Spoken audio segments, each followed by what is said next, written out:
जब ये स्वधर्म की बात होती है तो उसमें एक बहुत सिंपल सी चीज़ ये आती है कि अगर हमें अपने स्वधर्म पर चलना है तो सबसे पहले जो हमारे पराधर्म है, मतलब हम वो जो कार्य कर रहे हैं जो हमें नहीं करने थे, जो समाज द्वारा आरोपित है हमारे ऊपर, जैसे हम किसी जॉब में हो सकते हैं, है ना। जो कोई कवि बनना चाहता था वो सॉफ्टवेयर इंजीनियर बना हुआ है, और लेकिन अब परिवार है, फैमिली है, सब कार्य कर रहा है, तो ये सब बातें होती रहती हैं। तो उस केस में वो क्या करे? तो एक जो सोल्यूशन मैं हमेशा बताती हूँ कि हाँ ठीक है, आप अपना जॉब नहीं छोड़ सकते तो आप कम से कम आगे बढ़ाइए मत। आप अब उस रैट रेस में मत फंसिए कि हाँ आज मैं इस पोजीशन पे हूँ तो कल अब मुझे और प्रमोशन लेना है और आगे बढ़ना है। कम से कम वो तो छोड़ सकते हैं, फिर आपके लिए काफ़ी समय बच जाएगा कि आप जो भी करना चाहते हैं वो कर सकें, अपने स्वधर्म की यात्रा कर सकें। कुछ तो वहाँ पे आपको राहत मिलेगी। तो इसलिए इन साधक का फ़ोन आया और उन्होंने बताया कि उन्होंने ये सोचा था कि अब वो जो अपनी जॉब में हैं, एंड ऑब्वियसली फैमिली है और आगे उनको काम करना है, लेकिन वो प्रमोशन नहीं लेंगे। ओके, लेकिन हुआ क्या कि कुछ दिन पहले उनको अपने ऑफिस में ऑब्वियसली प्रमोशन का ऑफ़र आया कि आपको प्रमोट किया जाएगा, और बहुत अच्छा ऑफ़र था। तो प्रमोशन में उनकी सैलरी दुगनी हो रही थी, रिस्पॉन्सिबिलिटीज़ बढ़ रही थी, और प्लस उसमें बहुत सारा इंटरनेशनल ट्रैवल उनके लिए होगा। उनको 2-3 और कॉन्टिनेंट्स का चार्ज उनके अंडर आ जाएगा। प्लस जो प्रमोशन थी उसमें पर्क्स मिल रहे थे, आप एक बड़ी गाड़ी ख़रीद सकते हैं, आप एक बड़ा घर ले सकते हैं, फर्निशिंग मिलती हैं, मतलब जो जो चीज़ें समाज जिनको बहुत इम्पोर्टेंस देता है वो सब चीज़ें उस प्रमोशन के साथ मिल रही थी। तो अब बड़ा यहाँ पे कॉन्फ्लिक्ट, दुविधा आ गई, है ना, कि हमने तो सोचा है कि हम प्रमोशन वगैरह नहीं लेंगे, हम ये सब काम करेंगे। और सबसे बड़ी दुविधा कहाँ आई कि अगर मैं अपनी फैमिली को बताऊँ जाके कि मैं ये प्रमोशन नहीं ले रहा, तो उनमें इतनी हिम्मत ही नहीं आ पाई कि वो कैसे अपनी फैमिली से ये बात कह सकें। क्यों? क्योंकि उनको पता है कि जैसे ही ये बात बोलेंगे तो फैमिली तो विफल जाने वाली है, बहुत ड्रामा होने वाला है ना, कि ऐसे कैसे आप प्रमोशन नहीं ले सकते हो, कि अगर इतने सारे पर्क्स, इतने सारे फ़ायदे मिलने वाले हैं, और सबसे ज़्यादा फ़ायदा किसको होने वाला है इन सब पर्क्स का? फैमिली को ऑब्वियसली, तो कैसे नहीं लोगे।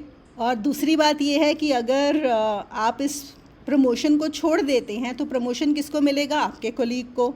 अब आपका कोलीग भी आपकी अगली बिल्डिंग में ही रहता है ना, तो वो सारे फ़ायदे जो आपकी पत्नी को मिलने वाले थे वो दूसरे की पत्नी को मिलेंगे। अब क्या होगा? तो बहुत बहुत ज़्यादा ये घबराए हुए थे, और उन्होंने बोला मैंने सोचा कि मैं जाके फैमिली को बोलूं, लेकिन मैं नहीं बोल पाया। इतनी ज़्यादा एंग्जाइटी हो गई, इतनी ज़्यादा परेशानी हो गई, दिल बहुत धड़कने लगा और मैं बहुत घबरा गया। तो मैं क्या करूं जब ये बात हो रही थी।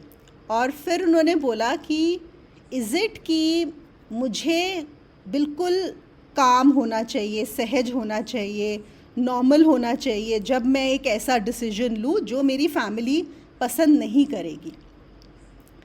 तो क्या ऐसा होता है क्या? तो यहाँ पे जो एक चीज़ मैं शेयर करना चाहती हूँ वो ये है कि जब भी हम कोई भी ऐसा काम करते हैं, ऐसा काम लेते हैं जो हमारे स्वधर्म की तरफ जाता है, तो ये मत सोचिएगा कि वो बहुत आसान होता है करना। हम लोग ऐसा सोच रहे हैं कि मैं अपने स्वधर्म की तरफ चलूँगा तो जो भी मैं अपनी एक्शन लूँगा बस वो तो बहुत आसान होगा। और यहाँ पर सबसे मुश्किल जो मुझे बहुत पसंद है ये एग्ज़ाम्पल देना, और जो सबसे मुश्किल काम जिसने ये किया था वो थे गौतम बुद्ध। आपको क्या लगता है जब गौतम बुद्ध ने उस रात को घर छोड़ा होगा, यशोधरा को छोड़ा, अपने 1 दिन के बच्चे को छोड़ा, उनका दिल नहीं कांपा होगा? वो परेशान नहीं हुए होंगे? उनके दिमाग में बिल्कुल नहीं आया होगा कि क्या करें, कि वो सुबह जब उठेगी और देखेगी कि मैं नहीं हूँ, छोड़ के चला गया हूँ, तो उसका क्या हाल होगा। तो हमें ऐसा लगता है कि वो जो संत थे या जो बाकी लोग हैं, जब उन्होंने कोई भी ऐसा कदम उठाया है जो बहुत मुश्किल था, जो फैमिली अगेंस्ट हो रही थी, उनके लिए बहुत आसान था, ये हमारी मान्यता हो जाती है, पर ऐसा बिल्कुल नहीं होता। तो एक बात तो ये है हमें समझना कि स्वधर्म की तरफ चलना, पराधर्म को छोड़ना और स्वधर्म की तरफ चलना, हाँ आइडियली हमें बिल्कुल ऐसा लगता है कि ये बहुत आसान होना चाहिए, लेकिन बिल्कुल भी आसान नहीं होता।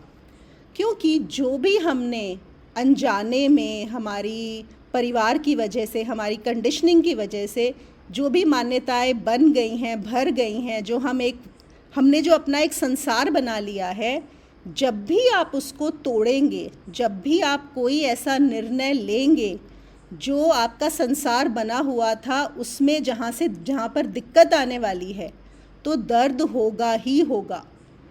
आप लोग हम सब सोच सकते हैं कि यशोधरा के साथ क्या हुआ होगा जब अगले दिन वो उठी होगी। उसको आराम थोड़ी ही रहा होगा, कितनी उसने गालियाँ दी होंगी अपने पति को। और उस रात को बुद्ध ने भी कितनी बार ये सोचा होगा कि अरे मैं एक ही पुत्र हूँ, मेरा पिता की तरफ भी कर्तव्य है। हम बहुत बार कर्तव्य की बात करते हैं ना, कि ये तो मेरा कर्तव्य है, मेरा एक दिन का बेटा है, उसके प्रति भी मेरा कर्तव्य है। बिल्कुल कर्तव्य है। वो ये भी सोचा होगा शायद कि चलो ये राहुल बड़ा हो जाए, इसको जब मैं दे दूँगा, जब ये राजा बन जाएगा, इसको सौंप के फिर मैं जाऊँगा अपना ढूंढने जो मुझे करना है। ये सब चीज़ें उनके दिमाग में आई होंगी। लेकिन फिर भी ये सब होते हुए भी, कितना मुश्किल होते हुए भी उन्होंने वो स्टेप उठाया। क्योंकि उन्होंने वो स्टेप उठाया, इसका मतलब ये नहीं है कि वो बहुत आसान था। तो हमें ये नहीं समझना है कि जो संतों ने किया उनके लिए तो बहुत आसान था, हमारे लिए बहुत मुश्किल है। हमारे लिए तो ऐसा, हम तो कैसे करें, अपनी फैमिली को कैसे नाराज़ करें। तो इससे देखो एक दो बातें ये पता लगती हैं कि एक तो अभी इतना कन्विक्शन नहीं हुआ है ना, मतलब हम पूरी तरह से कन्विंस्ड नहीं हैं कि मुझे अपने स्वधर्म की तरफ चलना है। कहीं ना कहीं वो जो पराधर्म है, और पराधर्म क्या है, जो दूसरे का धर्म है, जो दूसरा करने के लिए आया है, जो मैं करने के लिए नहीं आया। लेकिन मैं क्यों उस पराधर्म में फंस गया हूँ? क्योंकि कहीं ना कहीं मुझे ऐसा लगा कि इस पराधर्म में जो है वो सक्सेस है, यहाँ पे समाज इस चीज़ को पहचानता है, क्योंकि सब ये करते हैं तो मुझे भी यही करना है। तो जब कम बुद्धि थी, ऑब्वियसली जब हमारे पास बुद्धि कम होती है, अज्ञान होता है, तभी हम इन चीज़ों में फंसते हैं, तो हम कुछ ना कुछ पराधर्म करने लगते हैं। लेकिन आज जब थोड़ी सी चेतना आई भी है तो उतनी नहीं आई है, शायद अभी भी परधर्म खींच रहा है। क्यों? क्योंकि यहाँ पे जो मिलने वाला है, उस प्रमोशन के साथ जो मिलने वाला है, शायद वो अभी खुद को भी उन्हें अट्रैक्ट कर रहा है। मुझे ऐसा लगता है कि अगर उनको क्लैरिटी आ गई होती तो ये पूछने की ज़रूरत नहीं पड़ती।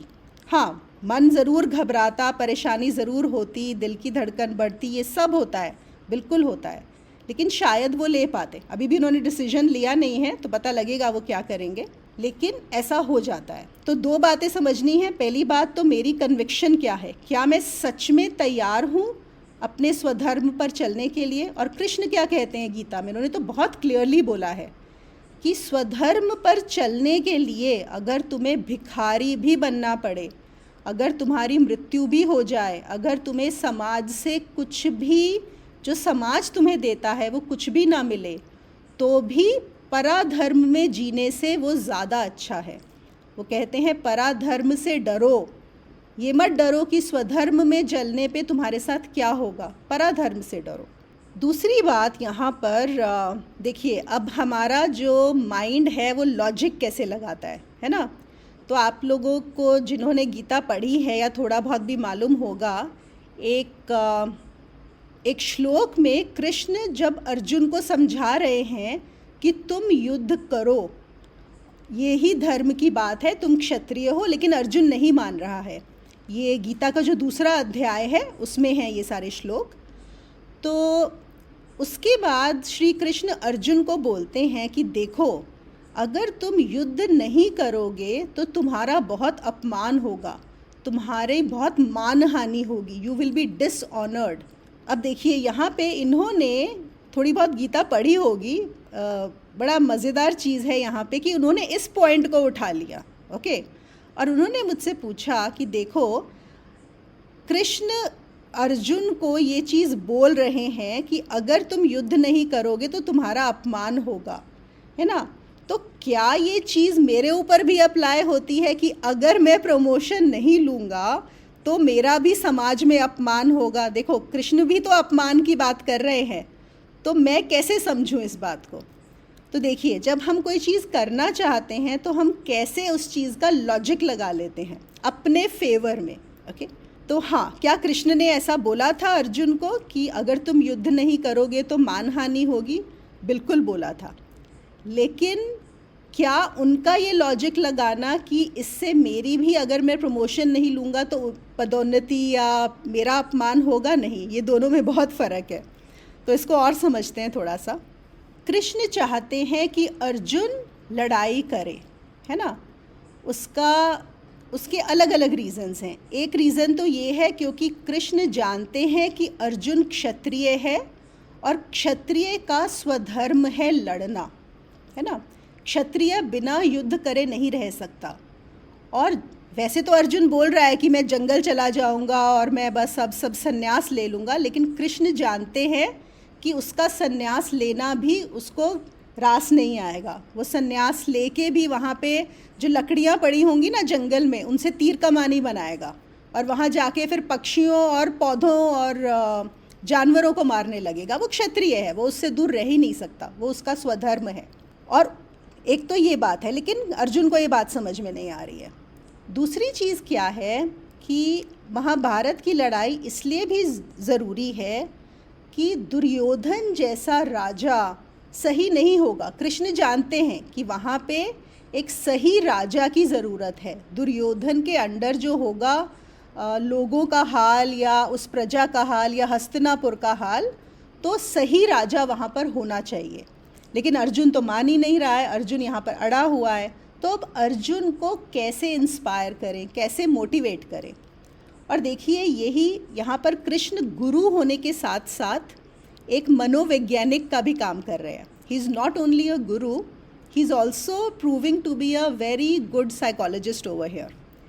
कृष्ण को ये पता है कि वो क्षत्रिय है और क्षत्रियों के लिए एक चीज़ जो बड़ी ज़रूरी होती है, जहाँ पे वो फंसे होते हैं, ओके, ये उसकी वीकनेस है, ये उसकी कमज़ोरी है, वो है मान, ऑनर। ऑनर की बहुत इम्पोर्टेंस होती है। तो कृष्ण यहाँ पे कैसे अर्जुन को उसकी वीकनेस का इस्तेमाल कर रहे हैं, उसको कैसे इन्फ्लुएंस कर रहे हैं, ये बताया जा रहा है। तो वो कहते हैं कि देखो, तुम क्षत्रिय हो, तुम अगर आज युद्ध छोड़ के भाग जाओगे तो तुम्हारा अपमान होगा, और यही आज ही नहीं होगा, आने वाली सारी पुश्तों में तुम्हारा अपमान होता रहेगा। और अर्जुन को ये बात जो है वो एकदम से वो कौंधती है, ये उसके लिए काम करती है ये चीज़ जो है कि हाँ, अगर मेरा डिसऑनर होगा या मानहानि होगी तो वो मुझे मंजूर नहीं है। पहले कृष्ण बहुत सारे, अगर आप गीता के पढ़ेंगे ये सारे श्लोक, पहले कृष्ण अलग अलग तरह के अर्जुन को रीजनिंग दे रहे हैं, आर्ग्यूमेंट्स दे रहे हैं, लेकिन अर्जुन को नहीं समझ में आ रहा। लेकिन ये वाला आर्ग्यूमेंट अर्जुन को समझ में आता है। और कृष्ण क्यों कर रहे हैं ये चीज़? कृष्ण बहुत सही गुरु भी हैं और ये उसकी वीकनेस का फ़ायदा उठा रहे हैं उसको सही रास्ते पर आने के लिए और उसको धर्म की तरफ लेकर जाने के लिए। लेकिन इसी वीकनेस का कोई और भी गलत फ़ायदा भी उठा सकता है। देखिए, जब भी हम एक तर्क लगाते हैं, लॉजिक लगाते हैं, तो दोनों तरफ से लग सकता है। अब यहाँ पर कृष्ण ने क्या बोला कि तेरा अपमान होगा अगर तू युद्ध से भागेगा, अगर तू लड़ाई नहीं करेगा। और कोई और अगर अर्जुन जो नहीं जानता और अर्जुन को गलत रास्ते दिखाना चाहता है, वो उल्टा लॉजिक भी दे सकता है कि देखो, अगर तुम अपने कज़न से लड़ाई करोगे, अगर तुम भीष्म पितामह अपने ही परिवार के लोगों से लड़ाई करोगे तो तुम्हारी मानहानि होगी, है ना। और वो अर्जुन को वहाँ से भगा भी सकते हैं। तो ये वाला जो पॉइंट है ये हर एक के लिए लागू नहीं होता। आप ये मत सोचिए कि क्योंकि कृष्ण ने अर्जुन को बोला तुम्हारी मानहानि होगी तो हम भी हर पॉइंट पे इसको अपने साथ जोड़ लें और सोचें कि अगर मैं ये काम नहीं करूँगा तो मेरा अपमान होगा। ये हमें समझना बहुत बहुत ज़रूरी है। ये जो चीज़ है वो सिर्फ अर्जुन के लिए है और कृष्ण उसका सही इस्तेमाल कर रहे हैं। और हाँ, इससे हमें सीखने को क्या मिलता है, एक बड़ी सीख हमें मिलती है गीता में इस चीज़ में कि आगे कृष्ण खुद भी बोलते हैं कि तुम मान और अपमान के परे हो जाओ, है ना। लाभ हानि, मान अपमान, और भी कुछ कुछ चीज़ें बताई हैं, तो वो खुद भी बोल रहे हैं कि मान अपमान के परे। लेकिन वो पॉइंट आगे आएगा, है ना, वो है जब तुम जान जाओगे, जब तुम धर्म के पॉइंट पे पहुंच जाओगे तब आएगा। लेकिन अभी अर्जुन क्या है, अभी अर्जुन एक शिष्य है, एक साधारण मनुष्य है जिसको ज़रूरत है ये समझने की कि उसको ये युद्ध लड़ना है। तो यहाँ पे उसकी वीकनेस, उसकी कमज़ोरी क्या है, वो अपमान नहीं करा सकता, वो एक क्षत्रिय है, उसका इस्तेमाल किया जा रहा है।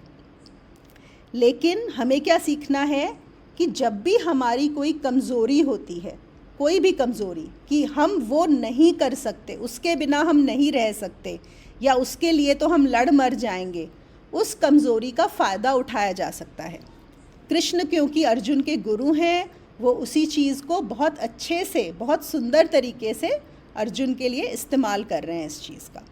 तो यहाँ पर जब उन्होंने इस चीज़ का बोला कि जैसे अर्जुन अगर युद्ध नहीं करता उसका अपमान होगा, तो क्या मैं भी प्रमोशन नहीं लूँगा तो क्या मेरा भी अपमान होगा? नहीं, ये चीज़ बिल्कुल भी लागू नहीं होती, इन दोनों का कोई कनेक्शन नहीं है यहाँ पर। फिर अगर हम बेसिक उस पे आए, अब धर्म और स्वधर्म क्या होते हैं, उनमें क्या अंतर है?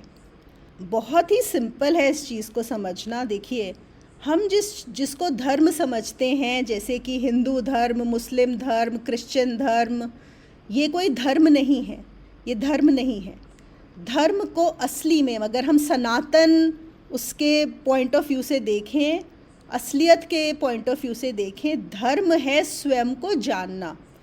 धर्म वो केंद्र है, वो बिंदु है जहाँ पर एक तरह से हम बोल सकते हैं कि एक न्यूट्रल पॉइंट हो जाता है, बिल्कुल, जहाँ पर कुछ भी, जहाँ डुअलिटी नहीं है, जहाँ पर द्वैत नहीं है, वो है धर्म। उस पॉइंट पर पहुंचना, उसको समझना। और स्वधर्म क्या है?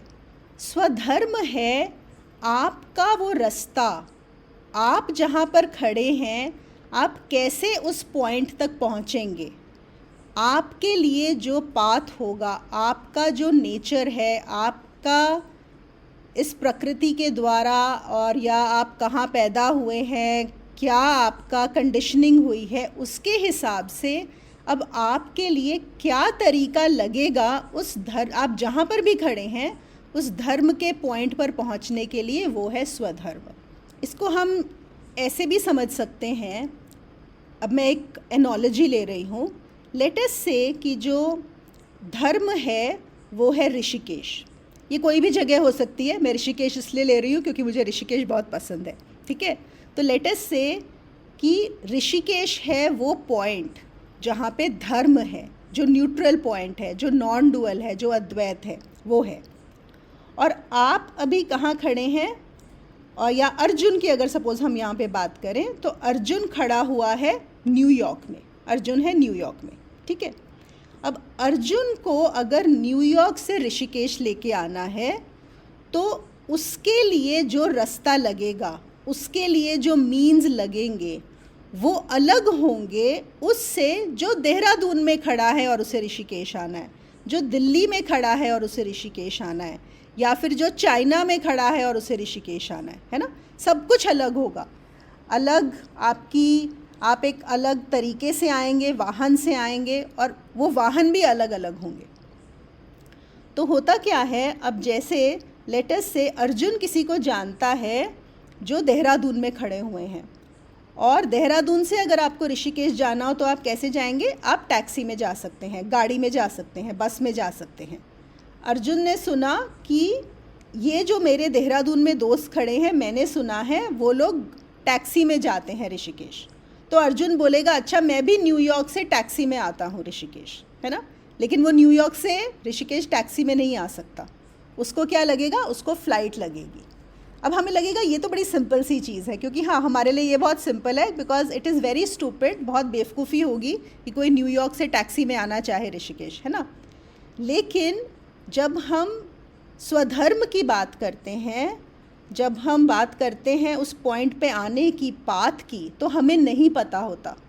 जैसे इस समय हम ये अज्यूम कर रहे हैं कि अर्जुन को नहीं पता कि वो टैक्सी में नहीं आ सकता, ऐसे ही हमें भी नहीं पता होता कि हमें कैसे पहुंचना है उस पॉइंट तक।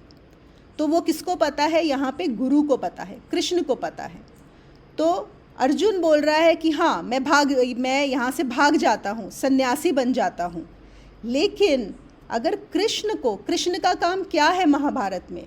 उनका काम है धर्म को स्थापित करना। धर्म मतलब एक लेवल पे अगर हम बोले कि सही राजा हो हस्तिनापुर में, और दूसरा है उनको अर्जुन को एज अ गुरु उनका काम क्या है? अर्जुन को सच में स्थापित करना, उस पॉइंट पे लाना जहाँ पर वो खुद को जान सकता है, जहाँ से सब कुछ जाना जा सकता है। तो वो दोनों काम कर रहे हैं, और वो ये देख रहे हैं कि वो क्षत्रिय होकर ही, वो लड़ाई कर कर ही, वो युद्ध में लड़कर ही उस पॉइंट तक पहुँच सकता है। तो वो टैक्सी नहीं ले सकता, उसे फ़्लाइट से आना होगा, उसे फ़्लाइट से पहुंचना होगा दिल्ली या बॉम्बे, उसके बाद फिर आगे रास्ता चेंज होगा। तो अभी उसको फ़्लाइट लेनी है। तो कृष्ण क्या कर रहे हैं? पूरा का पूरा यही काम कर रहे हैं कि अर्जुन को वहाँ से वो जहाँ खड़ा हुआ है उसके स्वधर्म पर चलाकर धर्म पर लेकर आए। तो इसलिए स्वधर्म को समझना बहुत ज़रूरी है। जब तक हम अपने स्वधर्म में नहीं हैं, तब तक हम धर्म के पॉइंट तक नहीं पहुंच सकते। और स्वधर्म से धर्म की यात्रा को तो छोड़ ही दीजिए, ज़्यादातर हम लोगों का ये हाल है कि हम स्वधर्म में भी नहीं हैं, हम तो पराधर्म में ही हैं। हम वो सारे काम वो कर रहे हैं जो पराधर्म है, जो हमें बताए गए हैं कि हमें करने चाहिए। हमें जो करना चाहिए, हमारा जो धर्म है, हम तो वही नहीं कर रहे। तो आप समझ रहे हैं, स्वधर्म से पहले भी आता है पराधर्म, हम तो पराधर्म में ही अटके हुए हैं। तो यहाँ पर भी जो पूरी की पूरी चर्चा हुई वो इसी बात पे हुई कि उनको ये तो पता पड़ गया है कि वो पराधर्म में हैं, वो नहीं कर रहे हैं जो वो करने आए हैं या जो वो करना चाहते हैं, और सोसाइटी की वजह से अब वो फंस गए हैं, फैमिली है, रिस्पॉन्सिबिलिटीज़ हैं। तो अब वो पराधर्म से स्वधर्म में कैसे आए? तो यहीं पर ही बहुत दिक्कत आ रही है, और हम बहुत सारे लोग यहाँ पर भी बहुत अटक जाते हैं, बहुत अटकते हैं। क्यों? क्योंकि वो एक्शन लेना बहुत ही मुश्किल होता है, बहुत मुश्किल लगता है। तो ये है धर्म, स्वधर्म और पराधर्म को समझना। प्रणाम मुनि जी। हाँ जी, प्रणाम। हाँ जी, ये अभी जो आप बात कर रहे थे तो उसमें मुझे ऐसा लग रहा है कि वो उनका परधर्म कैसे हुआ।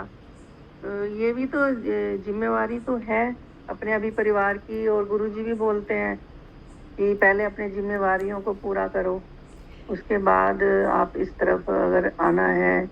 जब तक आप फाइनेंशियली नहीं सही है और जिम्मेवारियां भी हैं तो वो इधर मन लगेगा ही नहीं उनका।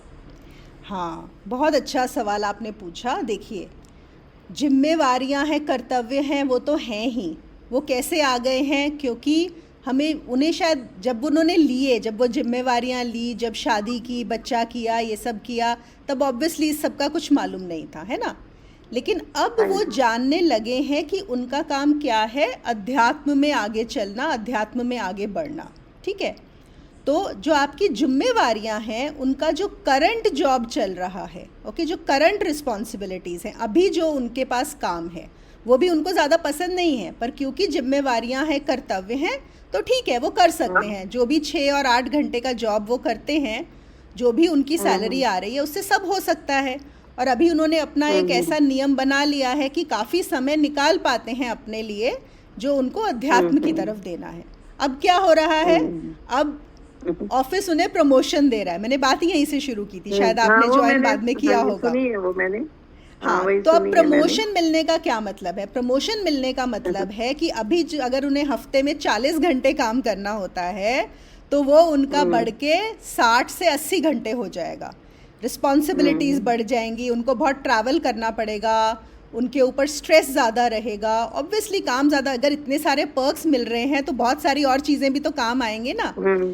तो क्या ये बिल्कुल। ज़रूरी है? अब आप मुझे बताइए, क्या ये ज़रूरी है, आवश्यक है कि वो प्रमोशन लें? हाँ ये हाँ उनका ये है कि वो क्या चाहते हैं, मतलब मेन तो पहले यही है कि अगर बिल्कुल, उनका काम बिल्कुल। चल रहा है हुँ। और वो अध्यात्म में ज्यादा उनका इंटरेस्ट है तो फिर तो नहीं ले।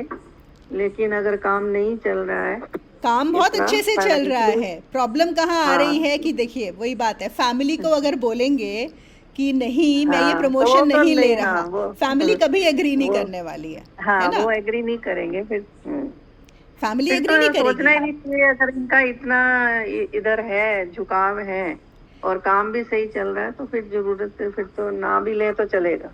देखिए, हम सबको तो हम दे सकते हैं अपना ओपिनियन, अपना पर्सपेक्टिव, लेकिन जिसको हाँ डिसीजन लेना होता है ना, उसी को हाँ लेना होगा, हाँ, है मेरे ना? को उसी पे ही मेरे को लगा कि पहले तो जिम्मेवारी, क्योंकि गुरुजी भी यही बोलते हैं ना कि पहले अपनी जिम्मेवारियां जरूर निभाओ, फाइनेंशियली भी फ्री रहो डिपेंड करता है आप कहाँ पे। तभी। अब देखिए, बहुत सारे लोग बुद्ध को हाँ बहुत, अभी भी ऐसे बहुत सारे लोग हैं जो बोलते हैं कि बुद्ध ने बहुत बड़ी गलती की, अपनी फैमिली को छोड़ा, है ना? हम्म तो वही तो बात है, हम्म जिम्मेवारियां उनके पास नहीं थी क्या? सोचिए, एक ही बेटे थे, हाँ राजा, अपने जो पिता हैं वो इंतज़ार कर रहे हैं कि कब मेरा बेटा राज्य संभाले और मैं फ्री हो जाऊं। एक दिन का उनका हम्म अपना बेटा है, वो कर्तव्य नहीं थे क्या उनके? हम्म अगर हम उस पॉइंट ऑफ तो व्यू से वही है ना, देखेंगे अगर तो तो बहुत देखो मुश्किल है। हमारे पास इतनी लगन है तो वो तो रुकेगा ही नहीं, बिल्कुल वो तो बिल्कुल, पूछेगा भी नहीं। बिल्कुल, बिल्कुल, यही बात है, यही बात हम्म है। जिसको हाँ इतनी लगन हो जाएगी वो पूछेगा नहीं, हाँ लेकिन क्या वो घबराएगा? हम्म ज़रूर, घबराना बड़ा हाँ थोड़ा नैसर्गिक, बहुत बहुत हाँ नेचुरल घबराएगा। चीज़ है। तो यही, और ऐसा नहीं है, ये हम बहुत सारे लोगों के साथ ऐसा होता है, कुछ ना कुछ ऐसी हम्म सिचुएशंस आती रहती हैं जो हमें पता है कि हमारे लिए सही हैं, लेकिन हमारी जो हम्म फैमिली होती है, हमारे आसपास वाले होते हैं, हम्म उनको सही नहीं लगता। जैसे इट इज़ लाइक कि बिल्कुल आप एक गेम खेल रहे हैं, एक, ये भी तो एक गेम ही है ना, लाइफ, फैमिली एक गेम ही तो है। और आप हम्म सडनली अब आप उसके रूल्स बदलने वाले हैं, है ना? अब देखिए, अब जैसे सपोज अगर आप बैडमिंटन खेलते हैं, बैडमिंटन के कुछ रूल्स हैं, जो आप खेल रहे हैं, सामने हम्म वाला एक है। अब आप कुछ अलग हम्म तरीके से खेलने लगें और आप रूल्स बदल दें, तो सामने वाला डिस्टर्ब होगा कि नहीं होगा? हो जाएगा ना डिस्टर्ब, आपने अगर उसके रूल्स बदल दिए। अभी ऐसे ही हम्म फैमिली में क्या हो रहा है, एक एक्सपेक्टेड है, आप हस्बैंड, वाइफ, बच्चा, हस्बैंड की प्रमोशन हम्म होगी, उसकी सैलरी बढ़ेगी, सब लोगों को बहुत और हम्म एक्स्ट्रा मज़े मिलेंगे करने को, ये रूल्स ऑफ द गेम है कि यही सब एक्सपेक्ट बिल्कुल करते हैं, यही आपको सिखाया गया है कि ऐसा ही होना चाहिए। और यहाँ पे तो दिक्कत इतनी बड़ी है कि अगर वो आज प्रमोशन को ठुकरा देते हैं, आप सोचिए, तो उन जिसको हम्म प्रमोशन होगी वो उन्हीं का कोलीग है जो वहीं पड़ोस में ही रहता है ना?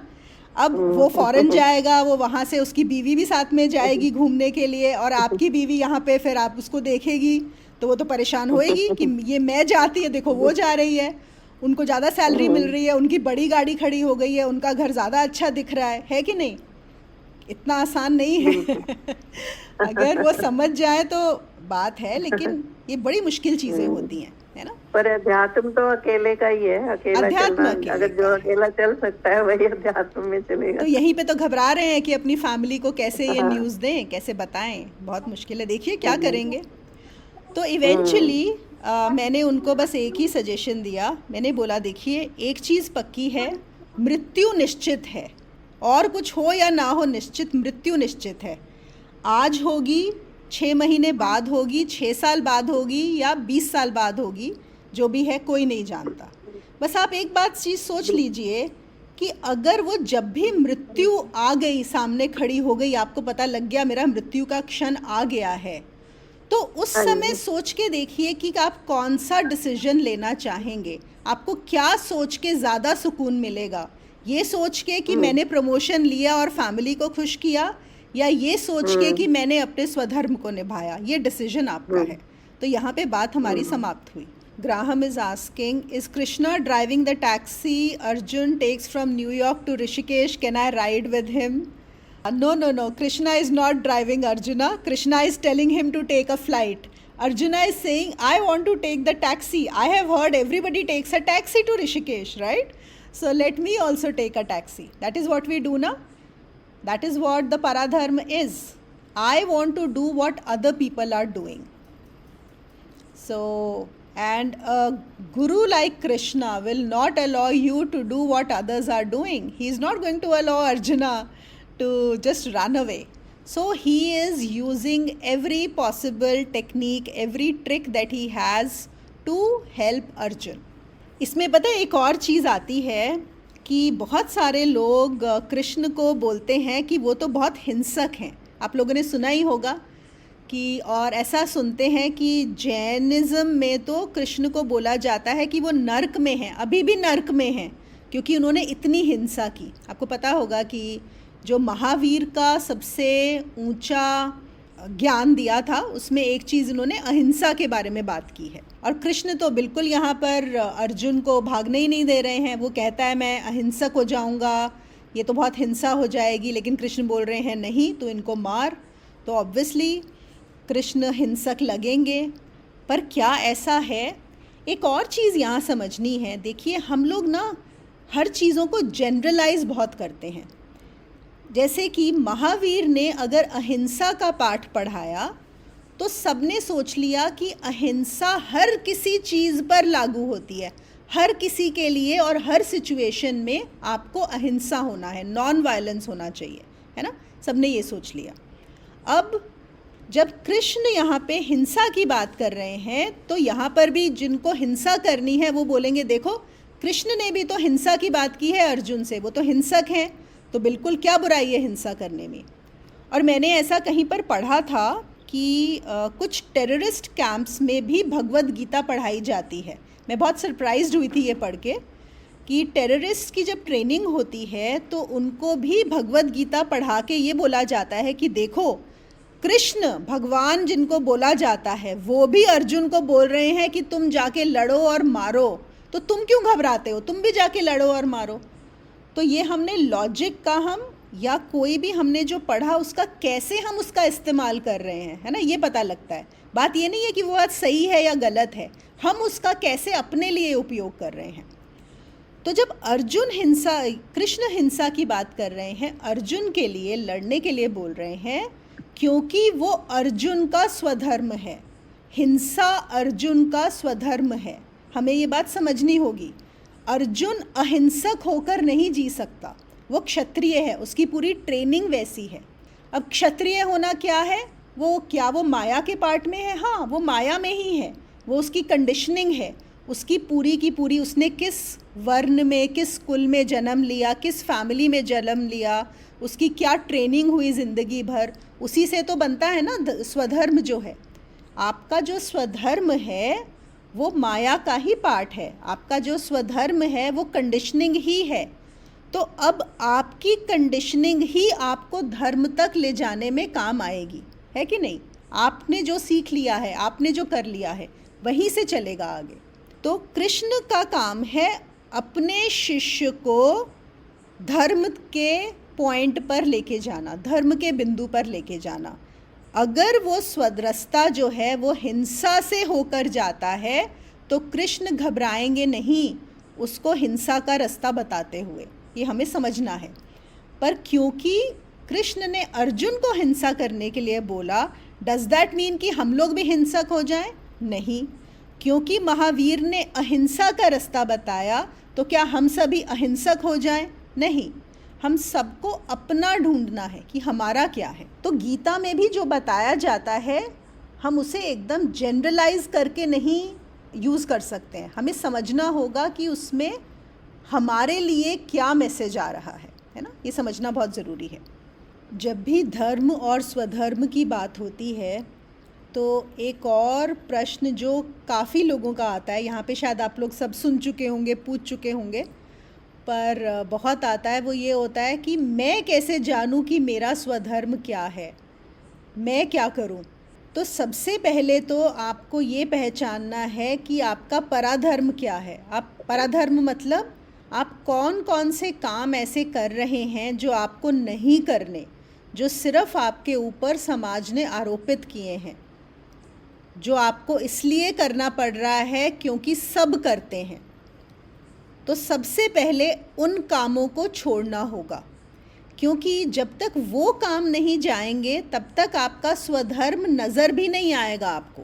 वो कहीं दबा हुआ होगा, उसको तो पता नहीं कब बचपन में ही या कब उसको बिल्कुल अंदर बिठा दिया होगा, है ना। तो सबसे पहले वो कार्य छोड़ने होंगे, और वो कार्य छोड़ना भी एक बहुत बड़ा काम हो जाता है। क्यों? क्योंकि हमारी पूरी ज़िंदगी, हमारा पूरा संसार उन्हीं के आसपास घूम रहा होता है। अब हमारे पास चॉइस क्या है? एक चॉइस तो ये है कि हम उसको तोड़ दें, आज ही तोड़ दें। जितनी जल्दी हम उसको तोड़ेंगे उतनी जल्दी हमें स्वधर्म का रास्ता समझ में आएगा, उतनी जल्दी हम धर्म को जान पाएंगे। लेकिन हम जितना टाइम लगाएंगे तो वो भी ठीक है। अगर देखा जाए, अस्तित्व में कोई जल्दी नहीं है किसी भी चीज़ की। तो अगर आप नहीं तोड़ सकते तो कोई बात नहीं, फिर जो चल रहा है वो चलने दीजिए। चाहे वो कुछ सालों बाद अपने आप होगा, ऑर्गेनिकली, अपने आप नैसर्गिक तरीके से होगा, या किसी और जन्म में होगा, कोई बात नहीं है, कोई दिक्कत नहीं है। तरीका यही है। कुछ लोग तोड़ पाते हैं, कुछ लोग नहीं तोड़ पाते। पर क्या तोड़ना आसान होता है? फिर से वापस घूम के उसी बात पर आ रहे हैं, नहीं, तोड़ना बिल्कुल आसान नहीं होता। दर्द होता है तोड़ते हुए, सबको दर्द होता है, ऐसा नहीं है। और क्या होता है जब हम, वही मैं बात को रिपीट कर रही हूँ, कि जब हम बुद्ध की बात सुनते हैं, कृष्ण की बात सुनते हैं, किसी और की बात सुनते हैं, या हमारे ही किसी गुरु ने कभी ऐसा किया होता है, सुनते हैं कि उन्होंने ऐसा किया था, तो हमें लगता है कि वो तो बहुत बड़े रहे हैं, वो कुछ अलग हैं, वो कुछ एक्स्ट्रा ऑर्डिनरी थे, या फिर उनमें कुछ ज़्यादा ही पावर थी, या कुछ था। हम में वो चीज़ नहीं है। तो हम अपने आप को, और ये भी जो होता है ना, ये हमारी जो ईगो है ना, ये भी एक तरह से एक डिफेंस मैकेनिज़्म है जो हम यूज़ करते हैं अपने आप को बचाने के लिए। क्योंकि जैसे ही हम बोलते हैं कि वो जिन्होंने किया था वो तो बहुत बड़े थे, वो तो कुछ और थे, हम वैसे नहीं हैं, तो हमने अपने आप को बचा लिया कि क्योंकि हम वैसे नहीं हैं, हम अलग हैं, हम तो बेचारे हैं, हम तो बहुत वीक हैं, तो हम ये सब काम नहीं कर सकते हैं। लेकिन होता क्या है, वो भी आपके जैसे ही होते हैं, कोई फ़र्क नहीं है। आज अगर आप वो एक्शन ले लोगे तो आप भी वैसे ही हो जाओगे जैसे वो हैं, और उन्होंने भी जब वो एक्शन लिया था वो आप ही के जैसे थे, हमारे ही जैसे थे, कुछ अलग नहीं होता, कोई फ़र्क नहीं होता। कोई वो निर्णय ले पाता है, कोई नहीं ले पाता, बस उतनी सी बात होती है। जिसने निर्णय ले लिया वो उस पार हो जाता है, जो नहीं ले पाता वो इस पार चलता रहता है और सोचता है कि मैं बहुत वीक हूँ।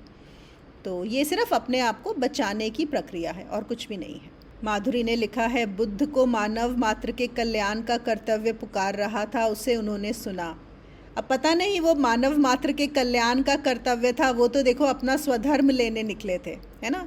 अगर हम एक नॉर्मल एक इंसान के पॉइंट ऑफ व्यू से देखें तो वो भी एक रेगुलर इंसान ही थे, एक फैमिली थी, सब कुछ था, बस वो अपने को जानने का इतना तेज़ उनका जो उठा, वो जो इच्छा जगी, बस उसके आगे सब कुछ नहीं, उसके आगे उनको रोक नहीं पाया, है ना। और यहाँ पे एक संवेदनशीलता की भी बात होती है कि देखिए बुद्ध कितने ज़्यादा संवेदनशील थे कि सिर्फ एक बीमार आदमी को देखकर, एक मृत्यु और एक बूढ़े आदमी को देखकर उन्हें वैराग्य हो गया, है ना। सिर्फ एक को, ये भी नहीं कि उन्होंने अपनी फैमिली के किसी को देखा हो या उनको कोई परेशानी हुई हो। इतनी सेंसिटिविटी, उतना ही काफ़ी था बस, और वो ही काम कर गया। और एक हम लोग हैं, हम तो दिन भर मृत्यु देखते हैं, लोगों को बीमार होता हुआ देखते हैं, लोगों को बुढ़ापा आते हुए देखते हैं, इतनी परेशानियां देखते हैं, और फिर भी हम सोचते हैं कि अरे ये इनके साथ हो रहा है, हमारे साथ नहीं होगा, है ना। ऐसा ही सोचते हैं ना ज़्यादातर लोग कि जो मृत्यु है वो दूसरे की मृत्यु आई है, मेरी थोड़ी आएगी। ये सब तो ऐसा ही चलता है। हाँ, बहुत परेशानियां हैं, बहुत दुख है, पर ऐसा ही होता है सब। इसका क्या मतलब है? इसका मतलब है कि संवेदनशीलता है ही नहीं, वो चीज़ आपको कचोटती ही नहीं है कि कितनी जल्दी पड़ी है, कितनी जल्दी जानने की ज़रूरत है। हम उतने संवेदनशील हैं ही नहीं। तो अभी भी हमें जो संसार के चल रही है माया है, वो बहुत भ्रमित करती है, वो बहुत खींचती है, तो हम उसी तरफ जाते रहते हैं और इंतज़ार करते हैं। अभी नहीं, अभी हमारा समय नहीं आया, अभी हमें और चोटें खाने की ज़रूरत है, अभी हमें और दुख झेलने की ज़रूरत है, अभी माया ज़रा हमें और डंडे लगा ले, उसके बाद फिर हम सोचेंगे कि हम छोड़ने के लिए तैयार हैं कि नहीं हैं। तो ऐसा रहता है। मधु ने लिखा है, अर्जुन युद्ध से नहीं डर रहे थे, उन्हें अपने मोह से डर था। वो युद्ध को स्वधर्म ही मानते थे, केवल अपने सगे संबंधियों के लिए युद्ध करना उन्हें अधर्म लगता था। हाँ बिल्कुल, वो तो है ही, मोह से ही भ्रमित थे। बिल्कुल आपने सही लिखा है, मोह से ही वो फंसे हुए थे वहाँ पर। लेकिन उस मोह से निकालने के लिए, उसको दिखाने के लिए कृष्ण ने बहुत तरह के उनको तरीके समझाए। वो स्वधर्म उनका था, लेकिन उस समय वो क्या बोल रहे हैं? उस समय वो बोल रहे हैं कि नहीं, मैं युद्ध नहीं कर सकता, है ना, मैं हथियार छोड़ रहा हूँ। अगर आप देखेंगे जो गीता के जो श्लोक हैं उसमें वो सब अपना उनका हथियार जो हैं छूट जाते हैं और कह रहे हैं उनके प्राण कंप रहे हैं, और उनके जो हम बोलते हैं ना, my knees are going weak, बिल्कुल उनकी वैसी हालत है। उनके शारीरिक अवस्था के बारे में भी बताया गया है गीता में, बहुत अच्छे से उस चीज़ का वर्णन किया है कि वो कितने ज़्यादा घबराए हुए हैं, कितने ज़्यादा परेशान हैं। अगर आप गीता का अध्याय 2, ये शायद श्लोक 25 के बाद से या 30 के बाद से शुरू होते हैं, उसमें बताया है। तो वो कह रहे हैं इतना घबरा जाते हैं कि वो शस्त्र ही त्याग देते हैं, वो त्यागने को तैयार हैं कि मैं छोड़ देता हूँ, मुझे ये अधर्म नहीं करना। तो अर्जुन तो बहुत लकी थे कि उन्होंने बहुत कोशिश की, भागने की, दौड़ने की, लेकिन बहुत किस्मत थी, है ना, कृष्ण जैसा गुरु उनके लिए वहाँ पे मौजूद था, जिसने उन्हें कुछ भी वो नहीं करने दिया और उनकी कमज़ोरियों का भी कितना सही फ़ायदा उठाया। आपको पता है, जब मैं ये कोचिंग करती हूँ ना कॉरपोरेट्स में, तो एक चीज़ जो बार बार आती रहती है, देखिए हर किसी के लिए, और स्पेशली अगर आप बिज़नेस में हैं, आप कॉरपोरेट में हैं, तो होता है दूसरे को इन्फ्लुएंस करना, मतलब इन्फ्लुएंसिंग स्किल्स। आप लोग जो भी कॉरपोरेट में होंगे, आप सबने सुना होगा कि एक वर्कशॉप्स भी होती हैं, ट्रेनिंग भी होती हैं, और हर लेवल पे एक अलग होता है इन्फ्लुएंसिंग स्किल्स की जो बात होती है। मतलब क्या है, अगर आप एक टीम लीडर हो, आपके नीचे 2 लोग काम करते हैं, तब भी आपको इन्फ्लुएंसिंग स्किल्स की ज़रूरत है। और अगर आप कंपनी के CEO हो, तो भी आपको एक इन्फ्लुएंसिंग स्किल्स, आपको अलग लोगों को इन्फ्लुएंस करना है, आपको इन्वेस्टर्स को इन्फ्लुएंस करना है, आपको बोर्ड ऑफ डायरेक्टर्स को इन्फ्लुएंस करना है, मैनेजिंग डायरेक्टर को करना है। तो हर जगह पर, हर लेवल पर ये जो इन्फ्लुएंसिंग स्किल्स होते हैं ये चेंज हो जाते हैं। तो इनकी जब कोचिंग होती है तो उसमें एक पॉइंट जो बहुत ज़्यादातर मोर और लेस हर कोचिंग में आ जाता है, वो ये होता है कि जब हम बात करते हैं किसी से इन्फ्लुएंस करने के लिए, ये जानना कि उसको क्या चाहिए, what is it that the other person wants, क्योंकि वो ये जानना चाहता है what is in it for me. हम इसको विफिम भी बोलते हैं, WIFM, कि मेरे लिए इसमें क्या है, मुझे क्या मिलेगा, मैं क्यों आपकी बात को सुनूं, मुझे क्या मिलने वाला है इस चीज़ से। एक तो ये चीज़ होती है। दूसरा ये होता है कि अगर मैंने आपकी नहीं बात मानी तो मेरा क्या मिट जाएगा, क्या मेरे पास ऐसा है जो चला जाएगा। ओके, 2 चीज़, एक मुझे क्या मिलेगा और दूसरी चीज़ मैं क्या खो दूँगा। और यहाँ पे जब मैं ये पढ़ रही थी गीता, तो मैंने कहा देखिए ये कृष्ण कितना सुंदर इसी चीज़ को इस्तेमाल कर रहे हैं अर्जुन के ऊपर। देखा आपने कितना सुंदर, मतलब beautiful he has done it. He is telling him, C if you will not fight, you and your family will be dishonoured. वो वहाँ पे सीधा, उनको पता है देखो ये क्षत्रिय है, इसके लिए मान अपमान बहुत मैटर करता है। उन्होंने उसकी वीकनेस को पकड़ लिया। तो यहाँ पे यही होता है इन्फ्लुएंसिंग स्किल्स में, दूसरे की, सामने वाले की वीकनेस को पकड़ लेना। उसकी वीकनेस क्या है, क्योंकि जो भी आपको चाहिए, अगर आपको कुछ इस रिलेशनशिप से, इस कॉन्वर्सेशन से कुछ चाहिए, जो चाहिए वही आपकी वीकनेस है, वही आपकी कमज़ोरी है। और कृष्ण यहाँ पे उसकी वही वीकनेस पकड़ रहे हैं और वो बोल रहे हैं कि देख, तेरा अपमान होगा अगर तू ये सब करेगा, और आगे कितनी पुश्तों तक तेरा अपमान होता रहेगा। और क्षत्रिय और अपमान हो जाए वो तो सह ही नहीं सकता, है ना। तो ये यहाँ पर उसकी कमज़ोरी है जिसका कृष्ण ने फ़ायदा उठाया। लेकिन बहुत अच्छे तरीके से, बहुत सुंदर तरीके से, उसको सही राह पर लाने के लिए, उसको धर्म तक लाने के लिए उन्होंने इस चीज़ का इस्तेमाल कराया। कोई और होता तो उसका गलत इस्तेमाल भी कर सकता था। अगर आपको पता लग जाए कि अर्जुन की ये वीकनेस है और आप उसको गलत तरीके से भी उसको इन्फ्लुएंस कर सकते हो, है ना। इसीलिए जो साधक है, जो अध्यात्म पे है, हम क्या बोलते हैं, इच्छाएं समाप्त तो वीकनेसेस समाप्त, है ना। तो आप मान अपमान लाभ हानि के परे उठ गए, फिर आपका अब कोई इस्तेमाल नहीं कर सकता। करेक्ट। तो सबसे अच्छा तरीका कौन सा है? यही है कि आपके अंदर वो कमज़ोरी ही ना बचे जिसका कोई दूसरा आपका फ़ायदा उठा सके। ये सिर्फ़ और सिर्फ धर्म को जानकर, आपका जो धर्म है उस पर पहुंचकर ही जाना जा सकता है। हाँ, धर्म सबके लिए एक है, स्वधर्म सबका अलग है, धर्म सबके लिए एक ही है, कोई फ़र्क नहीं है, इट इज़ द सेम। हाँ, एक चीज़ तो उसमें रह गया प्रश्न में, एक और था कि हमें स्वधर्म अपनाने के लिए प्रोत्साहित क्यों नहीं किया जाता। तो ये तो खैर अब हम जान ही गए हैं, फिर भी मैं थोड़ा इसमें बता देती हूँ, अभी हैं हमारे पास और 5 मिनट, कि क्यों समाज हमें स्वधर्म, शुरू से ही ऐसा क्यों नहीं होता कि हमें स्वधर्म ही पता पड़े और हम अपने स्वधर्म पर ही चलें।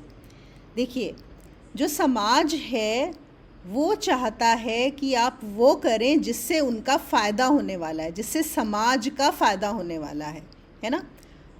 तो अगर आप सब अपने स्वधर्म पर चलेंगे तो सामाजिक जो व्यवस्था है वो बिगड़ जाएगी। अब यहाँ पर ही एक तरह से देखा जाए, जब ये बोल रहे हैं कि मैं प्रमोशन नहीं लूँगा, तो एक सामाजिक व्यवस्था ख़राब हो रही है कि नहीं हो रही? छोटी सी एक परिवार की जो व्यवस्था है वो ख़राब हो रही है, एक इंसान जब अपने स्वधर्म पर चलना चाह रहा है।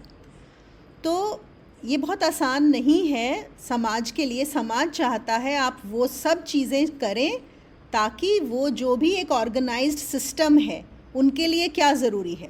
अब देखिए, अब कोई बच्चा है वो डांसर बनना चाहता है, और स्पेशली चलिए एक लड़का ले लेते हैं। आज के ज़माने में तो फिर भी अब थोड़ा बहुत ये ओपननेस होने लगी है, पर फिर भी वो डांसर बनना चाहता है।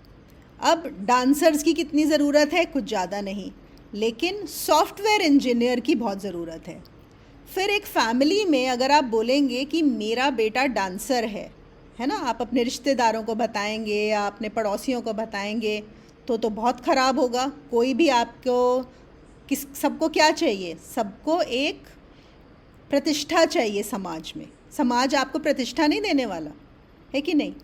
लेकिन अगर आपका बेटा सॉफ्टवेयर इंजीनियर है या MBA है या कुछ और बहुत बड़ा बिजनेस करता है तो सब लोग आपको मान देंगे, तब आपकी प्रतिष्ठा होगी।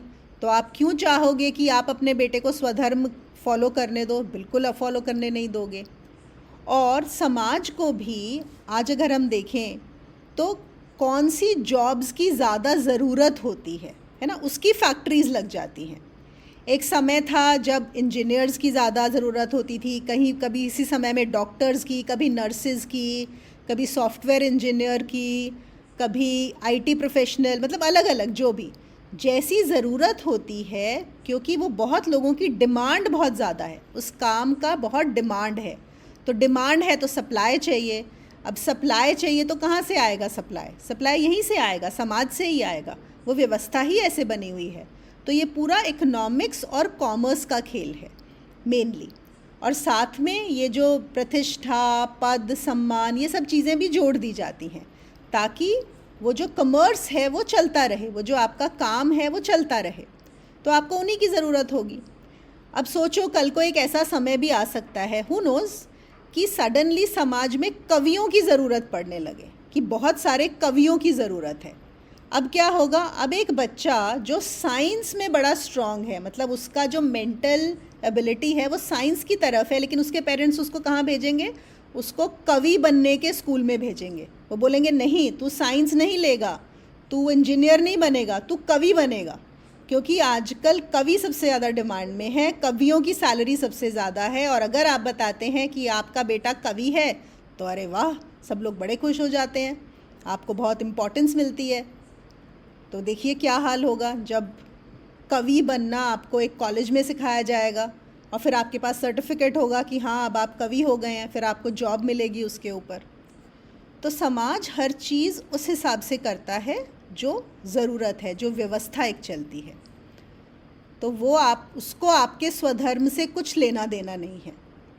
आपके स्वधर्म से सिर्फ दो ही लोगों को लेना देना है, एक आपको और दूसरा कौन? दूसरा किसको लेना देना है आपके स्वधर्म से? कौन बताएगा?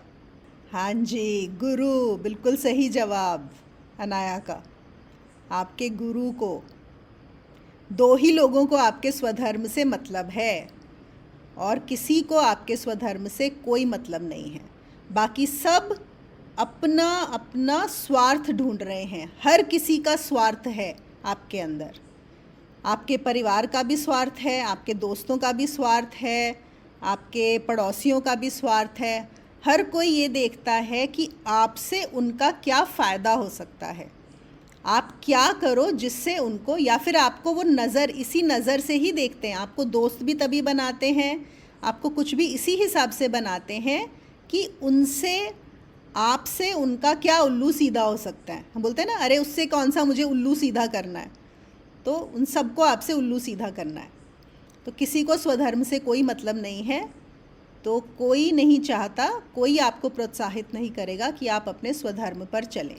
लोग बहुत खुश हैं, आप अपने पराधर्म पर चलिए, उनके स्वार्थों को पूर्ण करते रहिए। और दूसरी चीज़, जब तक आप पराधर्म पर चलेंगे आप हमेशा अपूर्ण रहेंगे। आपको कभी भी पूर्णता का एहसास भी नहीं होगा, आपको हमेशा खालीपन महसूस होगा।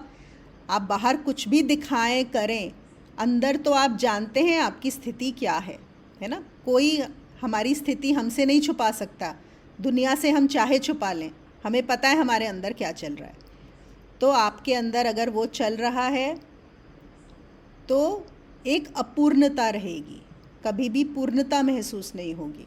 और वो जो अपूर्णता है उसकी वजह से आप में क्या आएंगी? कमज़ोरियाँ, आपकी वीकनेसेस, जिनका पूरा समाज आपका फ़ायदा उठाएगा अपने फ़ायदे के लिए। और आपको कंट्रोल करना बहुत आसान होता है, बहुत बहुत आसान होता है जब आपके अंदर वीकनेसेस होती हैं, जब आप अपने को कम मानते हो, जब आप अपने को अपूर्ण मानते हो।